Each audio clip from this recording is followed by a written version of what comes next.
Hey folks, nobody likes talking about taxes, but here's the thing. Understanding how your taxes might change is crucial, especially with the looming 2025 deadline. Recent polls show that a whopping 70% of Americans are worried about potential tax hikes. And you know what? They have every right to be. We're talking about their hard-earned money. The last thing they need is some politician using it to, I don't know, build a golden statue of themselves. But fear doesn't solve anything, does it? We need to arm ourselves with information, understand the potential changes, and maybe, just maybe, find a way to laugh about it. Because if we don't laugh, we'll cry. So buckle up, buttercups, because we're about to dive headfirst into the wacky world of U.S. tax policy. And trust me, it's going to be a wild ride. Okay, let's get one thing straight. Taxes are the lifeblood of a functioning society. They pay for roads, schools, hospitals, and yes, even those politicians' salaries. Imagine a world without taxes. It'd be chaos, anarchy. Now, I'm not saying our current tax system is perfect. Far from it. It's more convoluted than a Christopher Nolan film with loopholes you could drive a fleet of monster trucks through. But instead of just complaining about it, maybe we should explore some alternatives. How about a flat tax where everyone pays the same percentage? Or a consumption tax like a national sales tax that targets spending instead of income?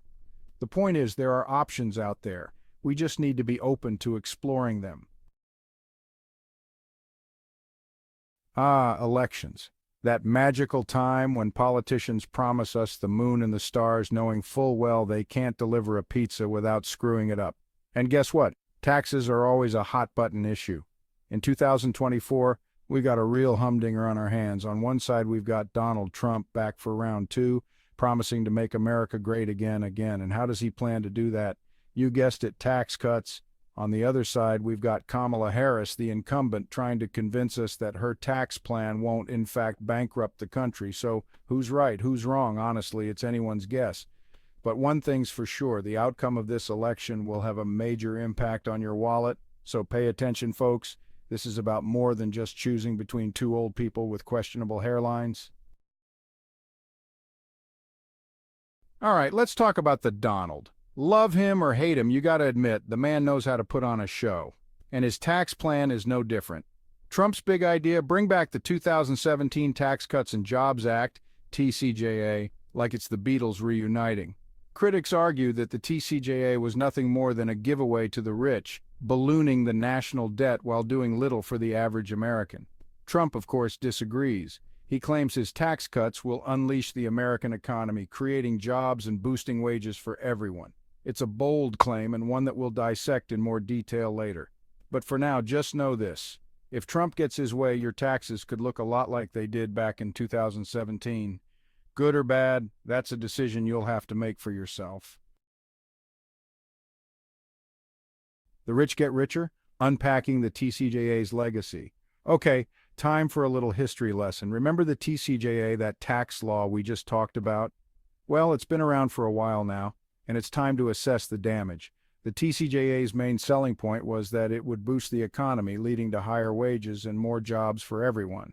The idea was that by cutting taxes for corporations, they'd have more money to invest and hire, which would then trickle down to the rest of us.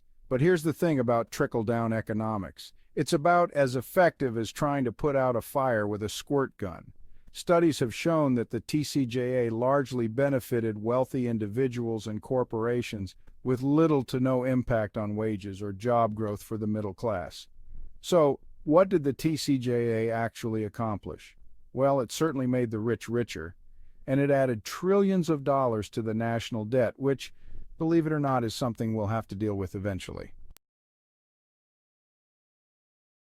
Harris's tax plan, a helping hand or highway robbery. All right, enough about Trump. Let's talk about the other elephant in the room, or should I say donkey. Kamala Harris, the incumbent, is running on a platform of tax fairness, which sounds great in theory.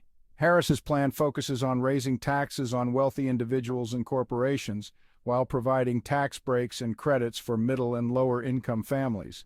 Think of it as a Robin Hood-esque approach to taxation, taking from the rich and giving to the poor, or at least the less rich.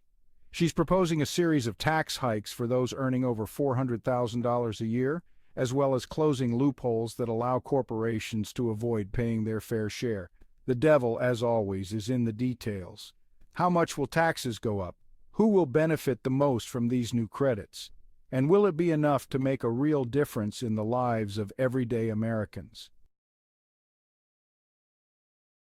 Corporate America on the edge, tax plans collide.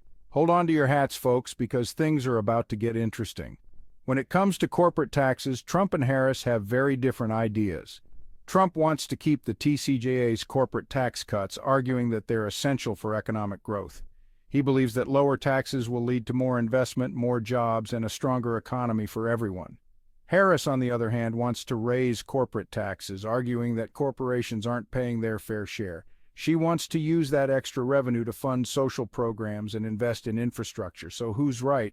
Well, as with most things in life, the answer is probably somewhere in the middle. But one thing's for sure, the outcome of this debate will have a major impact on the economy, for better or for worse.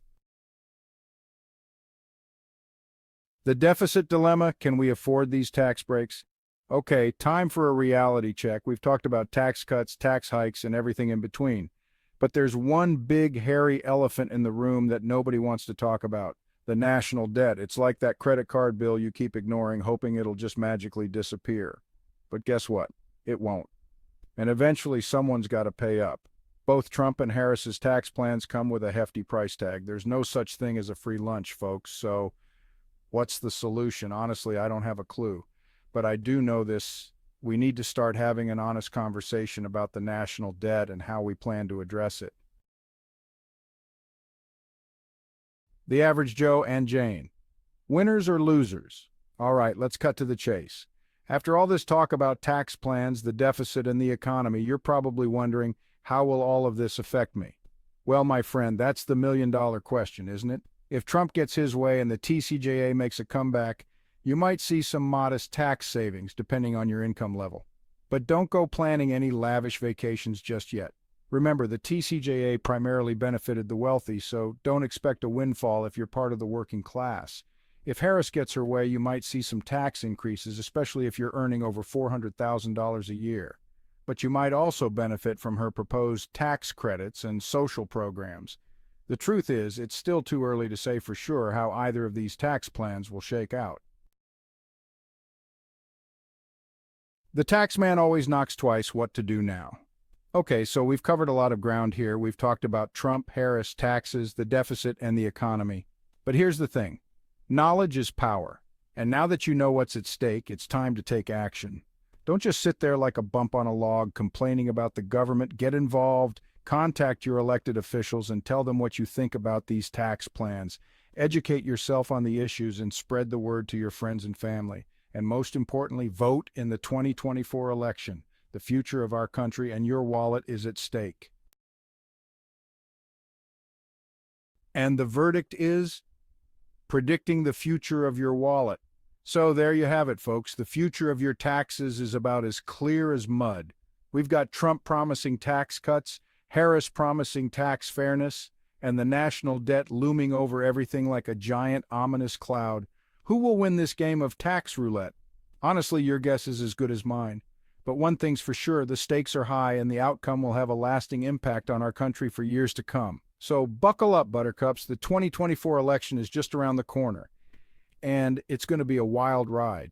And remember, no matter who wins, there's one thing we can all agree on: taxes are inevitable.